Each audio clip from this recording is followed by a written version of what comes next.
Good morning.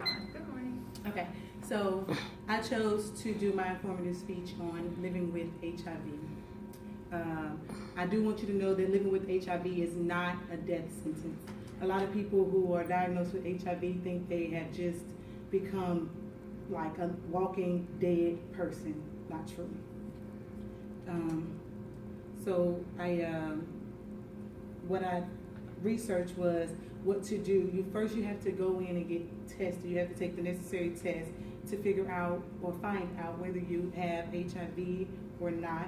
So once you take those tests, I think a person should literally just take a deep breath and move forward and slow down and figure out what to do next. Give yourself a break from your surroundings, from everybody that you deal with on a daily basis.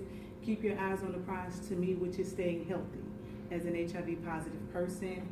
You want to get the facts about what you're dealing with when you're doing all of this, to know what you're dealing with and how to deal with everything that's going on. Seek support, and when you seek support, of course you need to seek support from a physician, your family, your partner, your friends, things like that. Those are the only people who I think that can really help you get through this moment where you are dealing with such a difficult result. I would like to share with you how many people live with HIV. I strongly believe that a person living with HIV can live a normal everyday life, day to day, just like a normal person without HIV. And I know that sounds like, Krista, what you talking about? But that's true. I had a coworker who had HIV. She was the most healthiest woman that I ever met. And when you think of HIV, because I'm guilty of it, when you think of HIV, you think of someone who looks sick. That's just me, and I'm wrong for that, but it's not that way. She was healthy,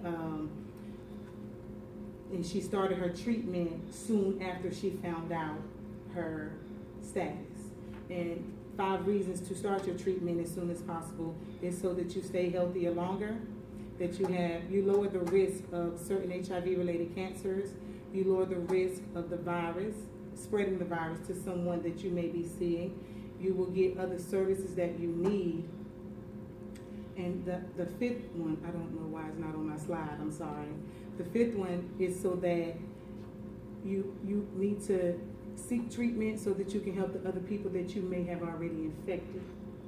Because you don't know if you've infected someone previously, because you don't know how long you've had HIV. So talking about treatments with your doctor is what you need to do after you find your results and you take a break and you wrap your mind around the fact that you are literally HIV positive. So you find out how treatments have changed. Look at the treatment options. Now you have to choose a treatment that is best for you. All treatments don't do the same for everybody. All treatments are not for everybody. Some treatments may give you skin outbreaks. Some treatments may make you vomit. Some treatments may make you drowsy, dizzy. You may not be able to do what you're used to doing on a day-to-day basis. As far as the treatments, I have an aunt by marriage who's HIV positive. She just started a new treatment, and with this new treatment, it's giving her like skin lesions or like they look like big tumors, or like a piece of skin just grows and it's really, really big. It looks like it may be full of pus or some other something. It looks terrible. So that's why finding the best treatment, you do have to go through different treatments to see what's necessarily best for you as a person. So now that you have gone through your treatments, now you need to sit down and you need to speak with those who I'm sorry, that's the wrong slide. Oh my goodness. Okay, I'm sorry. Ma'am? No, I'll say you're okay. Oh, now that you've gone through the treatments and found out what's best for you, now you have to figure out who you need to tell. So as far as telling someone about your HIV status, you start the conversation about having HIV. Now you have to figure out the legal issue with not telling people that you have HIV, because it's a crime to have HIV. Know you have HIV and don't communicate that with other people. So now that you've done all of that, you have to tell your spouse, your partner, that you have HIV because they need to know this to keep themselves safe.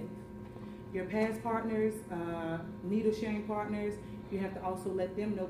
That's very important because people think that you only get HIV by having sex. That's not true. HIV can be contracted by sharing needles during drugs. Like back in the 80s when the drugs really hit New York City, is how my aunt contracted HIV. She was sharing needles, dirty needles. And that's not good. You want to tell your family and friends because this is how you gain your support system. Your children you have to tell your children, it's very important because your children need to know one day they walk in the room, you're laying up deceased, what they supposed to think? They didn't know. That's terrible. I need to figure out how to go back to that last slide. Backspace. Sorry, okay. Now this is the last part of it. These are the 9 ways that HIV are not spread because like I said, I'm guilty of it. I think that HIV is spread in the most simplest way. Kissing and touching, you cannot spread HIV. Sharing a living space, HIV cannot be contracted. Saliva, sweat, and tears, you cannot contract HIV. Now with saliva, you can contract HIV, but it has to be a gallon or more saliva. No one's gonna drink a gallon of anybody's saliva. I'm married to my husband and I wouldn't do it. I mean, it's just common sense. Helping an injured person with HIV, they say you can't contract it, but I beg to differ because if you have a cut or an open cut on your hand and the person is bleeding, you can contract it because it enters your bloodstream, and that's typically how you contract HIV. Water fountains, you can't contract HIV. People are like, oh, they drank off the water fountain and go drink behind it, I'm gonna get HIV. Not possible. Mosquitoes and other insects, studies say that you can't contract HIV from mosquitoes and other insects. I don't understand that because once a mosquito sucks your blood, typically they regurgitate. So I really don't understand that aspect of it. Toilet seats, I'm guilty of it because I carry Clorox wipes around everywhere I go. You can't contract it from just sitting on the toilet. And modern blood transfusions, you cannot contract HIV as well. So these are the ways that you can't contract it, but it was more important for people to understand that you can contract it from sexual activity as well as sharing needles during drugs. So that's my presentation on HIV. The topic was to let us understand that people do have a life once they contract HIV, and as we shouldn't judge people based on their health, period. It's just not fair to judge a person based on their health. My husband's ex-wife used to treat his aunt like crap. When she came, she gave her a fork, a spoon, and a knife, and a plate. That's all she could use for the time she stayed with them, and she was only here for a week. It's rude and it's disrespectful because they're still humans. We can't walk around and treat them like they're non-human individuals. That's very hurtful and painful to treat a person in that manner. So that's living with HIV.